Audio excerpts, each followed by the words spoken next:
Assalamualaikum warahmatullahi wabarakatuh. Alhamdulillah wassalatu wassalamu ala rasulillah. Hati-hati ya, nunda-nunda sholat kena serangan jantung belum sempat sholat ya. Seperti yang dialami oleh Ustadz Yahya Waloni kemarin saat hari Jumat memberikan khutbah Jumat di sebuah masjid di Makassar.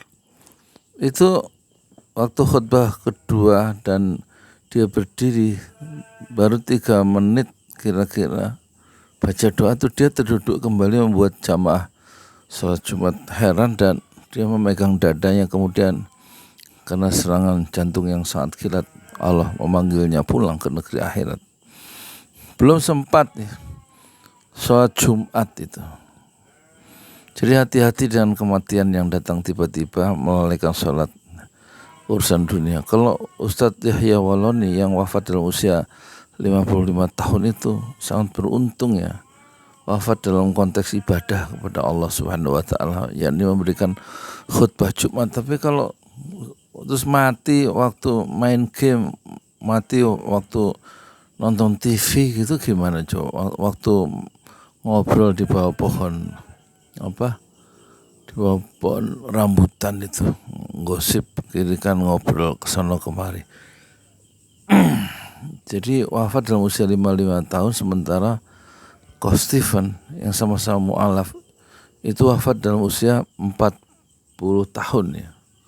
20 tahunan dia wafat, masuk Islam sebagai mu'alaf Coach Stephen saat menjadi petugas di katedral.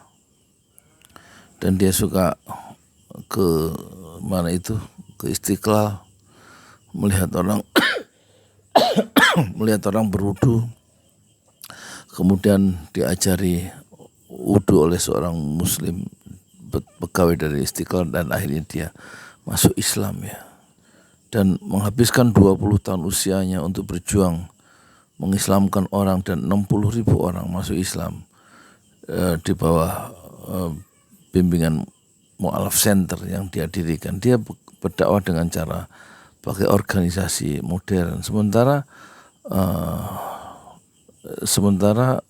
siapa itu yang dokter itu usia 36 masuk Islam, kemudian wafat dalam usia 55 tahun, dan 20 tahun terakhir dihabiskan untuk berdakwah keliling Indonesia tanpa organisasi, kecuali dia memakai mobil tua dan didampingi oleh istrinya berkeliling dari satu kota ke kota di Kalimantan, di Sumatera, di Jawa sampai ke Papua. Betul-betul dia single fighter. Satu corak seorang mujahid dakwah yaitu Coach Stephen, dan siapa itu yang baru meninggal kemarin yaitu Ustadz Yahya Waloni yang mendapatkan karunia yang besar dari Allah karena menghabiskan sisa umurnya 20 tahun terakhir untuk berjihad fisabilillah, berdakwah, menghabiskan waktunya untuk berbisnis dengan Allah, yaitu berdakwah. Banyak orang yang menghabiskan waktunya ya sampai kematiannya untuk bersenang-senang, melakukan touring misalnya ya, dari kota ke kota naik motor, menghabiskan waktu nanam anggrek dan lain-lain, atau habis waktu di sebuah komunitas dengan bakti sosial sambil berleha-leha, sambil menghabiskan waktu bersenang-senang. Sesekali bakti sosial dari satu kota ke kota yang lain dengan komunitasnya. Tetapi Yahya Waloni dan Coach Stephen itu betul-betul full ya, menghabiskan waktunya untuk dakwah sampai ujung maut memeluk keduanya, yaitu Coach Stephen yang wafat dalam usia 40 tahun di Surabaya saat selesai berjumpa dengan ikhwan-ikhwannya di sebuah kafe atau restoran, sementara Yahya Waloni dipanggil pulang oleh Allah saat khutbah Jumat. Hati-hatilah ya dengan umur yang terbatas, dan kita bisa belajar dari Ustadz Yahya Waloni dan Coach Stephen. Assalamualaikum warahmatullahi wabarakatuh. Di jalan Allah. Ini Masjid Enam Syuhada lagi dikunjungi sama Ketua Hilmi. Modal awalnya berapa Pak Yudi Pramuko? 750.000 rupiah aja. Jadi ini 500 jutaan nih barang. Sekarang udah habis 310. Masya Allah, tuh udah pakai keramik, laponnya tinggal. Granit tuh kayak marmer. Tuh, Masya Allah nih, sampai juga kita ke sini. Masjid Enam Syuhada, ngapa namanya Masjid Enam Syuhada, Ya, Pak Yudi? kita mau mendokumentasikan perjuangan dakwah nama anak muda pengawal Habib Rizik Syihab itu. Masya Allah. Yang dibunuh sama orang jahat di kilometer 50. Kilometer 50 ya. Itu kan simbol memperjuangkan dakwah itu kita harus memberikan segalanya untuk Islam kan ya. Untuk Masya dakwah Islam. Allah. Dan nama anak muda itulah yang sudah memberikan segalanya untuk Islam. Masya Allah. Apa nanti nama pemuda itu ada juga di sini mungkin diterangkan? Mungkin namanya 6 Syuhada. 6 Syuhada itu, 6 Syuhada dipasang di sini, 6 Syuhada. Bipali, apa yang dikomentarin dari ini semua, Bipali? Masya Allah, luar biasa. Dari uang 700.000, kalau pengen ternyata bisa. Bisa. Allah kirim. Tuh, bisa. Ya, dengan masuk satu gang kecil, tapi Bapak ini luar biasa. Kecil tuh. Masya Allah ya. Satu call aja.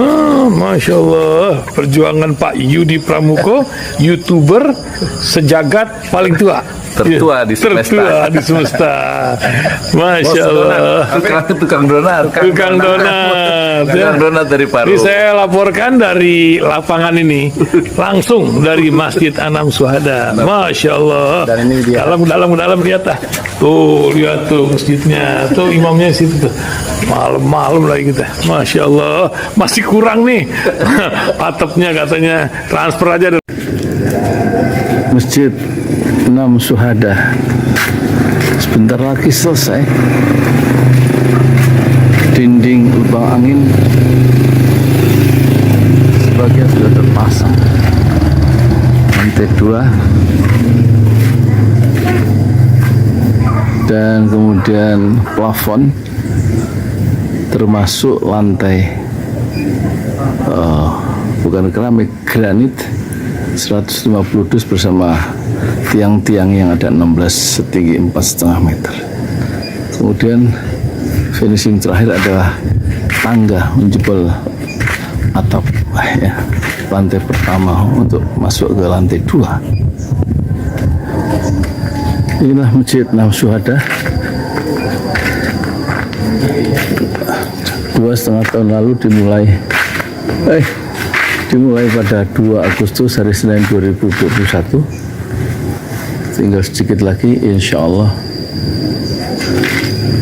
dan lantainya dari keramik, bukan keramik, granit sudah diresmikan lantai pertama. Nanti lantai kedua lewat sini tangganya jebol untuk masuk ke lantai 2. Inilah Masjid Enam Syuhada yang sangat megah karena dari bahan-bahan pilihan kualitas nomor 1.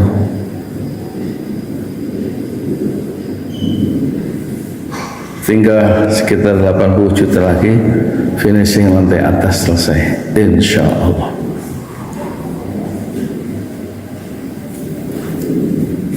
Ya, inilah Masjid Enam Syuhada